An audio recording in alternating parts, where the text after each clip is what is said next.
மரம் வளர்த்து காய்கள் கீரைகள் பறிப்பது மிகவும் ஆபத்தானது.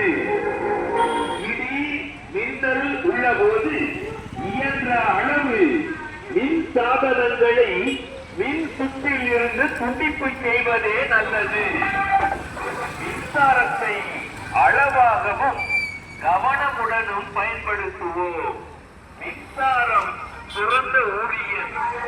கவனக்குறைவாக செயல்புரிவோருக்கு மிகவும் ஆபத்தானவனும் கூட என்பதை நினைவில் கொண்டு கவனமுடன் சிறப்பாக செயல்படுவோம்.